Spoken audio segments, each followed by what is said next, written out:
Okay, congratulations on the win. Thank you. Must be a big result leading the team. I'm so happy. If we play in every 3 days, we played an opponent today that comes from 11 wins in a row. Superb team, very difficult to play against. And we knew that we were going to have periods throughout the game. And we talked about emotionally how demanding it was going to be. And we struggled in the first 10 minutes, arriving a bit late, playing through us and creating some open space situations that they are very dangerous at. And then we adjusted, get a bit more control, 2 big chances by Victor and the one a scrappy situation inside the box. Didn't manage to score in the second half. We clicked. Everything went much better. Timings were better. Individual roles fulfilled in an extraordinary way. So efficient in everything that we did. And unlike the last few games where we had so many big situations, today we were very prolific and accurate to make the difference there. Sorry, just quickly. Villa have been a team that have really hurt you in previous seasons. Is there more kind of a swell of happiness when you manage to get one over a side that has damaged you so much?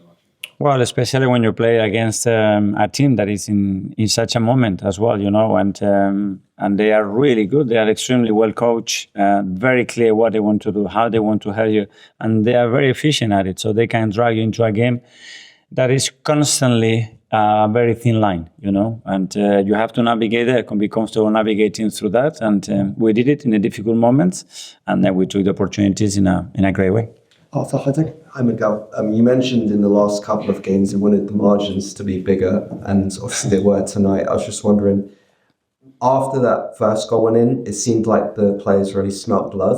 Mm-hmm. And I was wondering if you think that's a fair way to assess that kind of period in the game and how you saw that situation.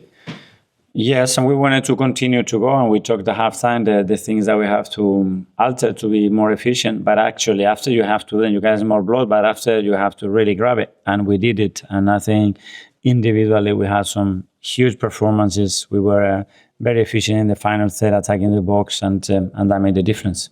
Sam, take off. Hi, Mikel. Hi. Tonight and at the weekend, Martin Odegaard, back to the Martins. How important was he tonight? What's clicked with him, do you think? Well, that he needed some consistency as well, and some games. Obviously, he had 2 times the shoulder injury, then they had the knee injury, big knee injury, and that takes a little bit of time. And now you can see that it's flowing, that his energy level is back to where it is, that he's taking risks, that is affecting the game in a great way. And I think he was really, really good today again. Alex Bibsy. Hi, Mikel. Just looking back on this month now that it's finished, you think you've played like potential champions, maybe not your best at times, difficult moments, and producing a performance like that to end the month? Well, I always said that to continue to win, you have to win in different contexts. And some games we've been very good, and the margin should have been much bigger, and we didn't manage to do that. So we went for smaller margins, And today maybe the margin wasn't that big, but we made it because we were extremely efficient and ruthless in the opposition box. And that's the way. And we won with a lot of injuries. Today we lost Declan, Ricky, some other comes back.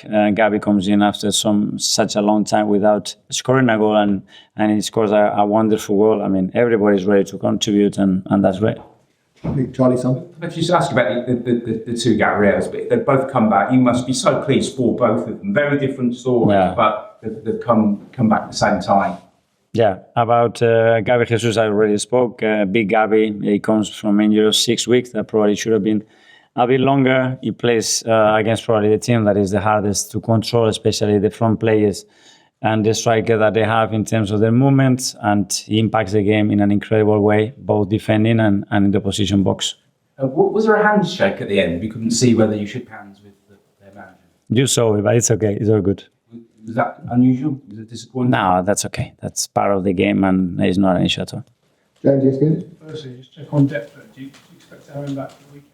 Depends. So that swelling has to come right down for him to have the chance to function. He wasn't available to that today yet. He's improving, but let's see what is in the next couple of days. And just second, you said the team clicked in the second half. Do you think, was that a tactical thing? Was that a mental thing? And how do you sort of harness that? When it happens, normally it's a lot of factors, and I think we were more aggressive, we were more determined. Times were much better, and then it's about execution and just dealing, especially when you are that man-orientated, is winning that action, yes or no. That clicks everything and makes a difference, and we're very good in the second half doing that. James CBS. I don't know, you mentioned those early troubles and it seemed like Villa were getting a lot of joy breaking through your press early on. What changed?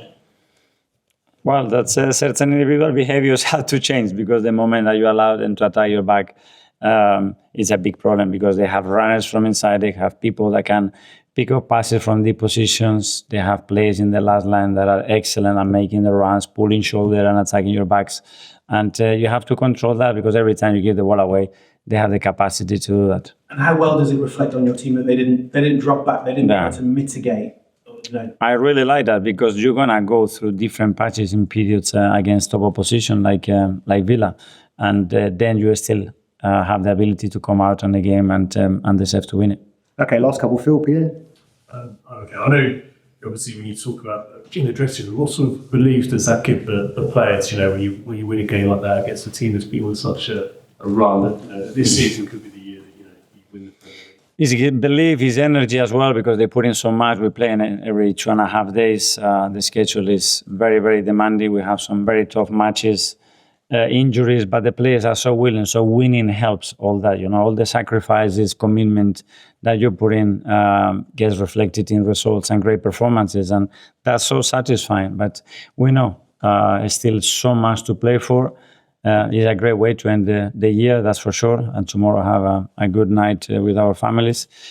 But then the next day we are in and we have to go to Bournemouth, and we know what that means. Okay, final one, yeah. Hello, Mikel. Hi. Here from Beacons. Congratulations, such a big victory. Thank you. Get your thoughts on Martin Zubimendi. That's now 6 goal contributions. That's a career high for him. How impressed have you been with him? How quickly he settled into the Premier League and into your side?